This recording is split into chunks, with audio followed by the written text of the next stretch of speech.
Sometimes you'll run across a series that almost no one talks about, but when you occasionally find people that do, it receives near universal praise. There's plenty of reasons why that could be. Maybe it doesn't have the widespread appeal needed to get onto people's radar.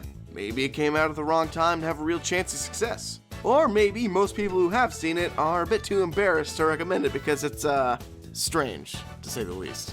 Golden Boy is a series that probably suffers to some degree from all of these things, but despite that, I couldn't recommend it enough. It's honestly one of my favorite anime of all time. So that's why today we're here to tell you why you gotta see Golden Boy. Golden Boy started out in 1992 as an erotic comedy manga written and illustrated by Tatsuya Igawa. And in 1995, some of the strongest chapters of the manga were adapted into a 6-episode OVA series following the adventures of 25-year-old freeder Kentaro Oe and his misadventures in learning, life, and romance. Kentaro's rather unique personality often finds him in hot water with his employers and back out on the street in not too long a time. Despite that though, his acquired talents allow him to solve many of the issues that, let's just say, have a habit of cropping up wherever he seems to be. Right. Kentaro serves as the show's protagonist as well as light antagonist, as the series' conflicts are generally started due to his own antics and the people around him not understanding him and his wacky behavior. And by God, wacky is probably the nicest way you can describe this guy, because he is out there. Though I say that in the best way possible. For sure. There's no need to beat around the bush here though. Golden Boy is just straight up unbelievably funny. Kentaro is an amazing protagonist that carries the show on his back effortlessly. And taking advantage of its interesting setup that subverts all expectations right from the get-go, the series quickly finds its footing with the formula that's used and abused across its 6-episode runtime to maximum effect. To increase that even further, the dub is, I can't with a good conscience really say excellent, but in its own way, it honestly couldn't work any more perfectly, with Doug Smith's performance as Kentaro being one of the best and funniest I've ever seen. Please don't make me go! Please! I can't leave now, not after I've caused everyone so much trouble. The rest of the cast is generally fine, but not outstanding, which contrasts very well with his over-the-top acting, fitting in wonderfully with the show's animation, where Kentaro is often the only highly expressive character as everyone else acts more, well, normal. And not only that, but this show's soundtrack is bangin'. It wasn't often that you get to hear urban-style Japanese hip-hop in anime, but the catchy beats are right at home back in Kentaro and his antics. The series composer Joyo Katayanagi certainly went out of their way to make sure that the music and animation found themselves on equal footing.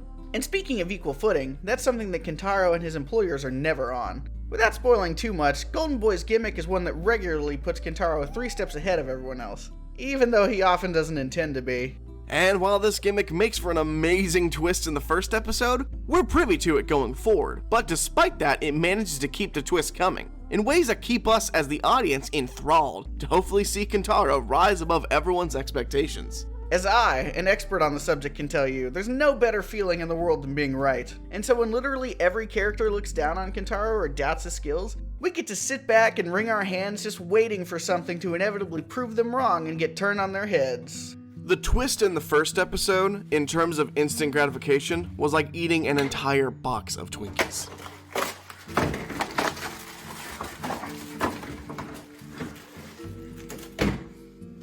Hey! Oh, right. Not sponsored. But we should be.